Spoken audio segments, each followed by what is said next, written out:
Olá a todos, cá estamos nós para mais uma aula de Ciências Naturais e Físico-Química de nono ano e hoje vamos falar de dois grupos da tabela periódica, do grupo 17 e do grupo 18.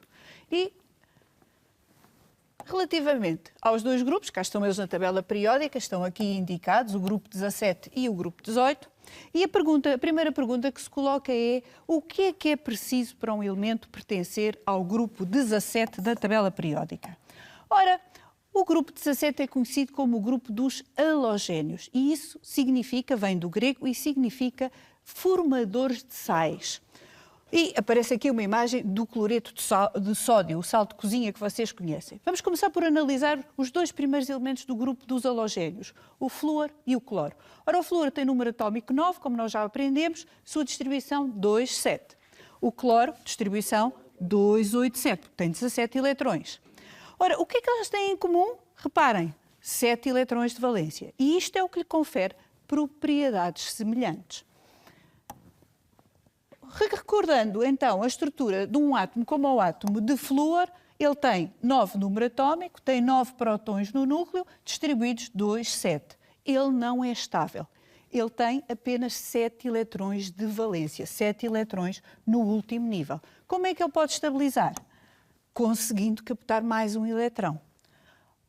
Vou pegar aqui e vou captar. Vamos pôr a hipótese que este átomo capta mais um eletrão. Vamos até pô-lo aqui junto e colocar aqui um 8. Deixou de ser um átomo de flúor, passou a ser um íon. Portanto, os halogénios têm tendência a formar íons mononegativos, com uma carga negativa, e ficam com o último nível com 8 eletrões. E desta forma conseguem estabilizar. Os halogénios têm tendência, vão formando, eles formam substâncias elementares. E as substâncias que eles formam, aparecem aqui as fórmulas químicas. O Cl2, o F2, o I2 e, normalmente, gases. O cloro, todos eles são muito venenosos, é preciso ter muito cuidado. Talvez o menos venenoso de todos é, precisamente, o iodo. Mas, mesmo assim, tem alguma toxicidade. Quer o gás cloro, quer o gás flúor e o gás bromo são muito venenosos. Portanto, tem que se utilizar com muito cuidado. Como aqui estamos a ver, então, eles têm uma característica um pouco diferente dos metais. É que nos não metais, e no caso dos halogénios, eles apresentam todos os estados físicos. Temos o flúor, que é um gás, o bromo, que já me aparece, portanto, há aqui o bromo que me aparece no estado de líquido, nas condições normais de temperatura, apesar de ter que ser muito cuidado, porque ele evapora com muita facilidade, e o iodo que aparece no estado sólido das condições normais do planeta. São solúveis, não muito em água. Portanto, não é muito fácil fazer soluções em água, mas são muito solúveis em chamados solventes orgânicos, como os éteres. Vocês conhecem, se calhar, os éteres, até de ouvir falar. Por exemplo, antigamente dizia-se a expressão cheiro ao hospital. O cheiro ao hospital era o cheiro que era libertado pelos éteres. Eram muito utilizados em anestesiologia. Reagem com os metais, como é o caso, por exemplo, o gás cloro, reage com o metal alcalino sódio e dá origem à formação do NaCl. O NaCl é o sal de cozinha, que aparece aqui nesta imagem, que vocês conhecem bem. Reagem com o hidrogênio, portanto, temos aqui o gás cloro a reagir com o gás hidrogênio e a dar origem ao chamado cloreto de hidrogênio. Este cloreto de hidrogênio, quando dissolvido em água, dá origem ao que a gente chama as soluções aquosas, aos ácidos. E os ácidos, vocês sabem, têm um pH inferior a 7. Ora, aproveitando até esta informação do pH inferior a 7, à temperatura de 25 graus, recordemos só isto. Quando falamos da escala de pH, normalmente nós estamos habituados a dizer que o 7 é o valor de pH neutro. Abaixo de 7 temos substâncias com caráter ácido. E, claro, o ácido clorídrico que nós acabámos de falar tem um pH inferior a 7, à temperatura de 25 graus. A pergunta que eu coloco é: será que a escala só vai de 1 a 14? Para nós, no dia-a-dia, isto serve perfeitamente. E mesmo para o trabalho em laboratório, os valores de 1 a 14 permitem perfeitamente contabilizar o pH de qualquer substância. No entanto, será que isto é o limite? Falaremos nisso noutra aula.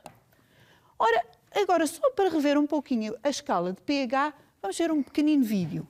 Eu vou só baixar aqui no quadro e mostrar o vídeo aqui, que fica mais visível para vocês verem em casa.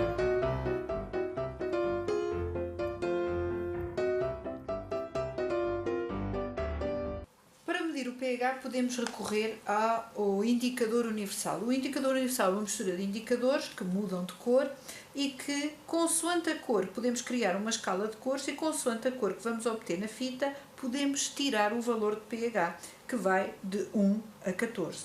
Eu tenho aqui 3 soluções, uma solução ácida, uma neutra e uma solução básica.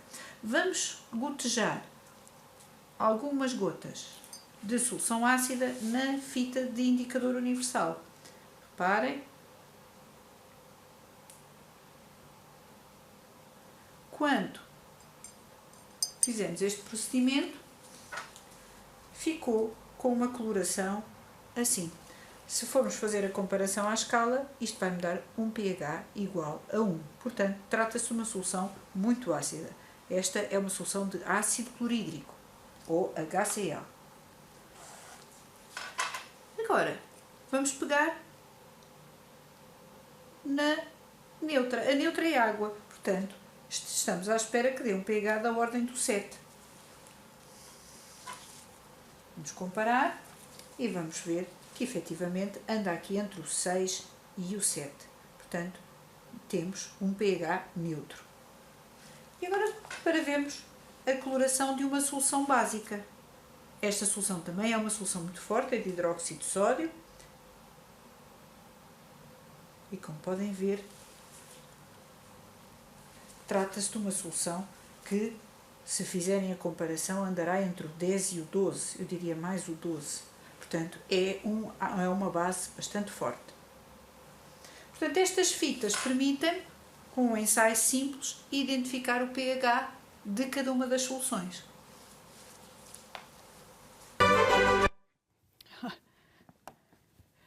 Então, tivemos a ver a escala de pH e agora temos aqui todos os elementos do grupo 17. O flúor, o cloro, o bromo aqui, ligar só a caneta, o bromo, o iodo aqui, o ástato e o tenecino. São os elementos que pertencem ao grupo 17. Vamos falar só um bocadinho de cada um deles.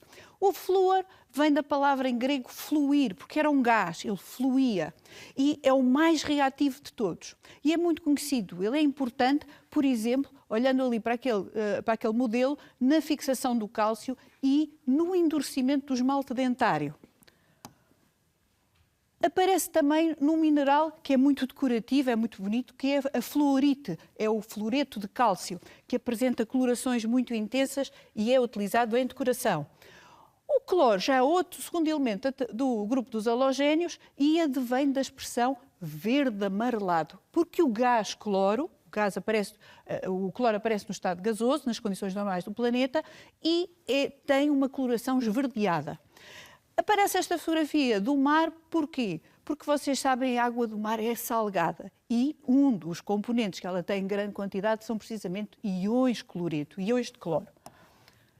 É muito importante porque ele é um dos principais constituintes do suco gástrico e é fundamental para o processo de digestão. Ele degrada os alimentos para poderem ser absorvidos no nosso organismo. Ora, cá está, constituído por hidrogênio e cloro.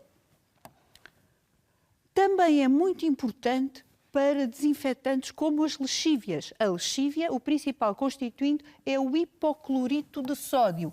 O hipoclorito de sódio, cuja forma está aqui, NaClO, é extremamente importante porque ele elimina bactérias e gérmenes. Mas cuidado, ele serve, por exemplo, para esterilizar e controlar a água de uma piscina, serve para limpar superfícies, como o chão, os lavatórios, mas não deve ser ingerido. Portanto, o uso de lexívia deve ser feito com muito cuidado e muita atenção e sempre que meterem um objeto em banho de lexívia, devem manter uma vigilância atenta para que não haja acidentes. Ele é muito cáustico. Cáustico é semelhante a corrosivo e é básico. Tem um pH superior a 7. Também é conhecido no uso do policloreto de vinil, que normalmente a gente chama-lhe o PVC. Nas tubagens, é utilizado em tubagens para passagens de águas, de esgotos, porque é moldável e resiste bastante ao meio ambiente. Ora bem, o bromo é o outro elemento dos halogénios e é curioso porque assim, ele no estado, nas condições normais, ele é um líquido vermelho, mas evapora com muita facilidade e é muito venenoso. Foi encontrado a primeira vez, portanto, ele foi identificado em pântanos, em macroalgas em pântanos. E o nome dele, porque aquelas algas tinham um cheiro muito desagradável, o nome dele vem do fedor, o mal cheiroso. E hoje em dia podem encontrar, por exemplo, é utilizado em pigmentos para tintas, tá? Cores vermelhas aos pigmentos das tintas. Outro elemento, o iodo. O iodo, como eu vos disse, nas condições normais aparece no estado sólido, tem aqui imagens dele no estado sólido. A primeira impressão até parece-nos um metal, parece que ele tem brilho metálico, mas não é, ele é um não metal e é um halogénio.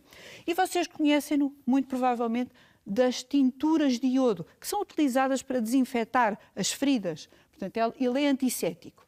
E é muito importante que haja absorção de iodo no nosso organismo, porque ele é fundamental para o metabolismo da glândula tiroide. Vocês falaram na tiroide nas ciências também.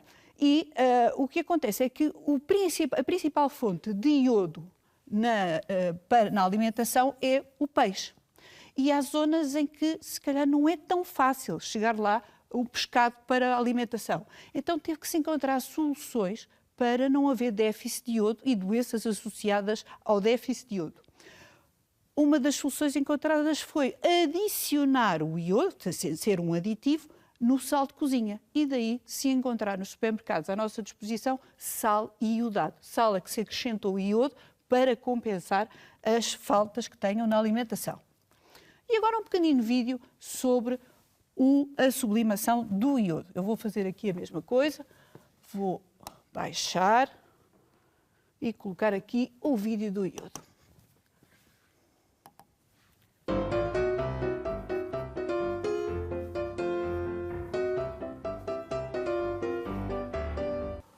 O iodo é um elemento do grupo 17, é um halogénio. Temos aqui um frasco com iodo, como vocês estão a ver. Vamos abrir e retirar algum para esta caixa de Petri. Como podem observar, ele até parece um metal, mas não é. O iodo é um não metal, é um halogénio e tem este aspecto. Então vamos transferir um pouco de iodo aqui para este gobelet.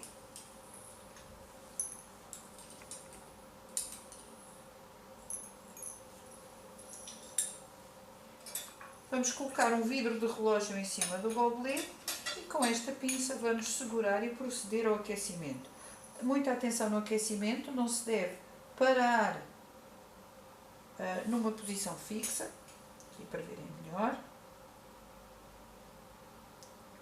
Portanto, fazer o aquecimento devagar, até porque o vidro de relógio em cima não está muito fixo. E vocês vão começar a observar o vapor do iodo. Estamos perante aquilo que é a passagem do estado sólido diretamente ao estado gasoso, que nós chamamos de sublimação. Eu vou tirar para vocês verem os vapores de iodo gasosos. Este ensaio deve ser feito num equipamento como este, que é uma ORT, para não estarmos no laboratório a inalar os vapores. Portanto, como veem aqui os vapores que estão a sair de iodo gasoso. Para apagar a lamparina não se deve soprar jamais, portanto pega-se na tampa, coloca-se e a chama deixa de estar em contacto com o oxigênio, deixa de haver a combustão do álcool que está na lamparina. No gobelet então podemos ainda ver a libertação dos vapores de iodo e como dissemos, ele sublima, passa do estado sólido ao estado gasoso. E agora, se observarem o vidro de relógio que esteve em cima do gobelet, como o vidro estava mais frio, os vapores de iodo, quando contactavam com o vidro frio, voltavam a sublimar, porque a sublimação também é o nome que se dá à passagem do estado gasoso diretamente ao estado sólido. E podem observar a superfície espelhada com pequeninos cristais, parecem cristais brilhantes de iodo.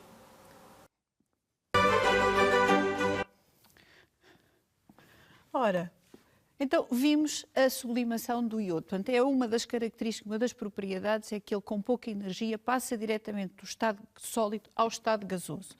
Ora, falta-nos falar dos dois últimos elementos dos halogénios, do grupo 17. O ástato, às vezes há pessoas que pronunciam o astato, mas ele de facto devia-se ler ástato, porque é uma palavra esdrúxula, é acentuada aqui na terceira sílaba tónica, advém do nome de o instável e já apresenta características de um semimetal e uma das propriedades mais importantes é que ele é radioativo. Portanto, não é muito fácil a gente tê-los nos laboratórios das escolas. O penúltimo elemento da tabela periódica tem o número atómico 117, é o tenecino. O tenecino é artificial, foi sintetizado numa parceria entre a Rússia e os Estados Unidos e só foi oficialmente aceito para integrar a tabela periódica no ano de 2015. E deram-lhe o nome de tenecino em honra do estado do Tennessee, nos Estados Unidos da América. Esta bandeira que aqui está é a bandeira do estado do Tennessee. Ora bem, também é radioativo e muito instável, porque ele tem um tamanho, o núcleo é tão grande, que não consegue existir durante muito tempo. Relativamente à reatividade dos halogénios, ora, o que é que vai acontecer? À medida que nós descemos ao longo do grupo dos halogénios, a reatividade vai aumentar, porque eles são mais reativos por conseguirem captar um elétron para o nível de valência. Ora, quanto maior é o átomo, mais dificuldade o núcleo tem de atrair eletrões. De maneira que o mais reativo de todos é o flúor. E agora, vamos então passar para o grupo 18. O grupo que está aqui é o último grupo da tabela periódica. Temos aqui o grupo 18. O que é necessário para um elemento pertencer ao grupo 18? Ora, o grupo 18 é conhecido por três nomes. Os gases nobres, raros ou inertes. Raros, já não faz muito sentido usar este nome. Ainda aparece, mas porque inicialmente pensava-se que eles existiam em pequena quantidade. Hoje já sabemos que não é bem assim. Agora, nobres ou inertes acaba por ser o mesmo. São nobres no sentido de eles não reagem. São inertes, não reagem. São muito, muito estáveis. Temos aqui algumas lâmpadas cujo interior tem os gases e elas emitem luzes muito características. Vamos ver então aqui o que é que eles têm em comum. Vamos ver as distribuições eletrónicas. O primeiro é o hélio, com o número atómico 2, o segundo o néon, com o número atómico 10, distribuição 2,8, e o argon, o terceiro que nós vamos analisar, que tem distribuição 2,88. O que é que elas têm em comum? Claro que vocês agora dizem, não têm o mesmo número de eletrões de valência, não é isso que elas têm em comum. Estes dois até têm, mas o hélio não tem. Pois não, o que eles têm em comum é que eles têm as distribuições de estabilidade. O hélio cumpre a regra do dupleto, tem 2 eletrões no nível 1, e o néon e o argon cumprem a regra do octeto, têm 8 eletrões no último nível, no nível de valência, e isso confere grande estabilidade. Eles não querem alterar a sua distribuição eletrónica. Ora, vamos então rever aqui o esquema do átomo. Temos o néon, já tem 8 eletrões no último nível, não quer mudar, portanto isso significa que não tem tendência a formar íons, não reage, não procura alterar a sua distribuição. Esta é uma caricatura dos gases nobres, são nobres, não reagem com nada, são muito aristocráticos. Conclusão, são muito estáveis, são pouco reativos, não reagem. Tem grandes vantagens. Temos aqui, então, todos os elementos do grupo 18. O hélio, que aqui está, o néon, o argon, o cripton, o xenon, o radão e o oganesson. Vamos falar um bocadinho de cada um deles. O hélio. Hélio vem da palavra em grego hélios, sol. E, de facto, em 1868, confirmou-se que o Sol é constituído por hidrogênio, é o principal combustível. No Sol ocorre uma reação de fusão em que os átomos de hidrogênio juntam-se e dão origem ao hélio. Não é uma reação que ocorra na Terra, é uma reação nuclear e dão origem. E esta reação liberta grande quantidade de energia para fora e é a energia que permite a vida na Terra. Ora, o hélio também é conhecido por ser utilizado, vou clicar aqui para vocês verem, ser utilizado nos balões das crianças, porque ele é um gás mais leve do que o ar e, portanto, permite a utilização nos balões. Não só nos balões das crianças, mas também nos balões meteorológicos. São lançados com gás hélio, sobem na atmosfera e permitem fazer o controle do clima e dar informações. Esta imagem que aqui está, provavelmente eu vou pedir que ampliem só um bocadinho, porque aqui está um bocadinho pequena, é relativa à cápsula que subiu em 2012 com o Felix Buchmacher, que é um paraquedista austríaco, um chamado jumper, que saltou de 40 km de altitude, praticamente em queda livre, depois abriu o paraquedas e aterrou em segurança na superfície da Terra. Também é usado o hélio para o fabrico de lasers que usam o hélio para funcionarem. Também, já agora por curiosidade, o hélio também é utilizado por brincadeira para respirar e depois emitimos a voz, parece que temos a voz de desenhos animados. O que ele faz, ele não altera as cordas vocais. O que acontece é que o som fica com maior velocidade no gás hélio e então fica mais agudo e a gente fica com aquela voz engraçada. Não se deve fazer durante muito tempo porque ele substitui o oxigênio e depois podemos nos sentir mal. Ora, o néon, o segundo gás nobre. O néon é um gás que tem a cor vermelha, que vocês conhecem da publicidade, de utilizar nos anúncios. Tem uma cor vermelha muito intensa quando recebe energia. O argon é o mais abundante, não é nada raro, e significa o inativo. O inativo porque ele não reage. Era usado dentro das lâmpadas incandescentes para estabilizar o filamento de tungstênio, quando ardia. Estas lâmpadas foram descontinuadas porque perdem muita energia sob a forma de calor. O cripton, cujo nome vem do grego do escondido, ainda é usado dentro de lâmpadas fluorescentes.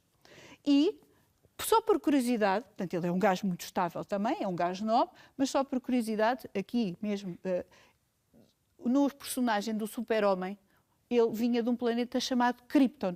E muito provavelmente o autor, quando criou o personagem, relacionou o facto de ser o escondido. Os super-heróis tinham normalmente uma identidade secreta. Ora, acontece o mesmo aqui com o elemento. Só o trouxe aqui para vocês verem, ela está um bocadinho pequena. Se conseguir aqui ampliar, o Super-Homem a voar, se não conhecerem o personagem. É um super-herói absolutamente fantástico. Vou aqui parar e continuar. Ora, outro gás nobre é o xenon. Xenon que advém do estranho. O estranho porque ele tem uma coloração muito misteriosa, muito bonita e misteriosa. E foi utilizado, e ainda é, em faróis, porque ele apresentava uma luminosidade muito intensa e permitia um aumento da visibilidade na estrada à noite. Portanto, eram as chamadas luzes de néon.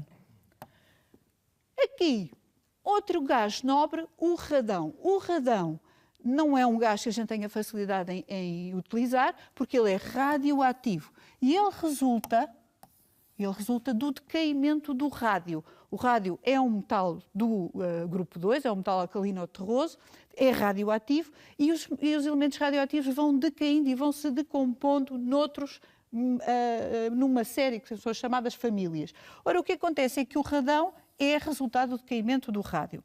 Ele aparece, é um elemento natural e aparece especialmente em zonas graníticas. E daí não aparecer aqui nenhuma lâmpada com o radão, mas um bloco granítico. Zonas graníticas em que se controla a existência deste elemento, do radão.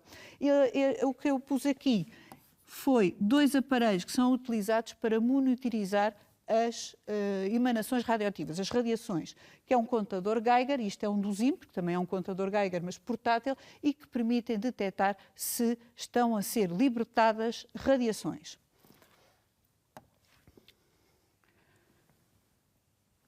Ora, aqui.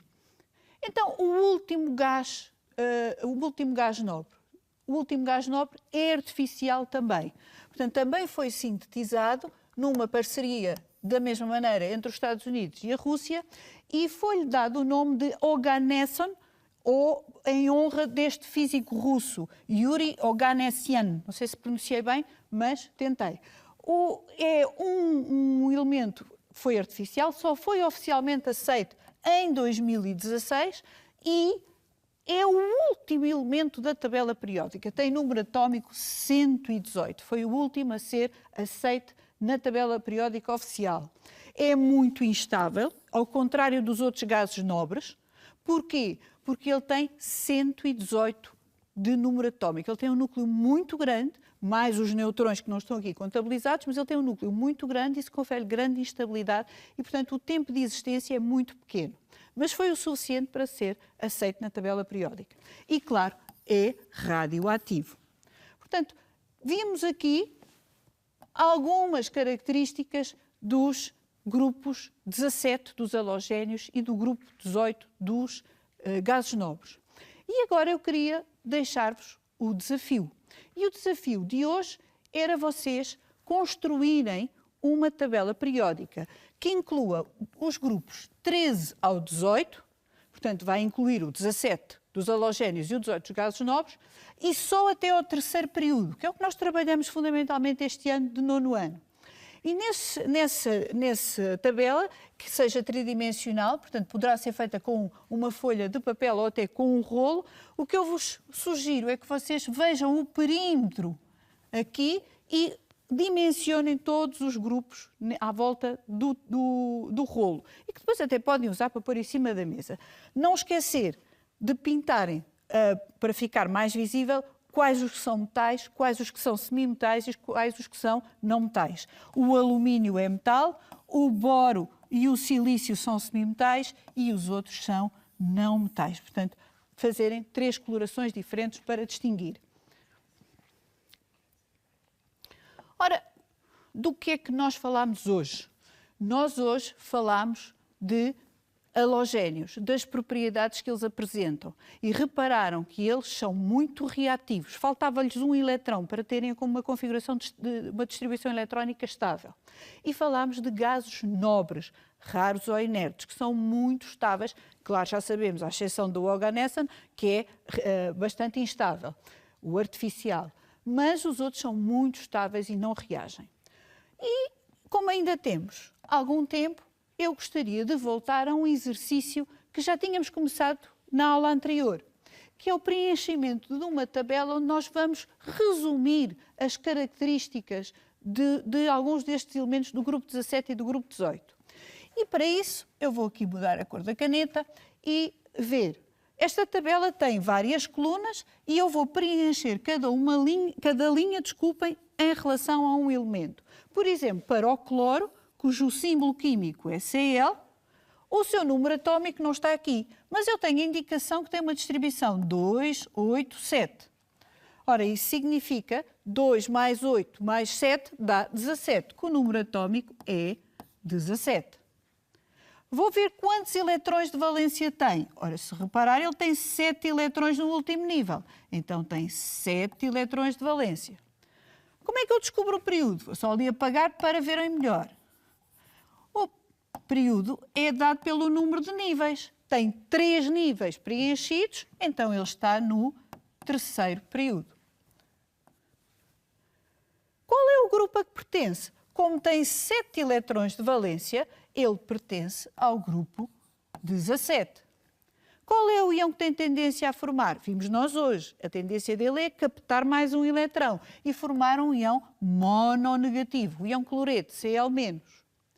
E a que grupo é que ele pertence? Ora, é a aula de hoje. Pertence ao grupo dos halogénios. Já agora vamos ver o argon. Ainda tenho alguns segundos.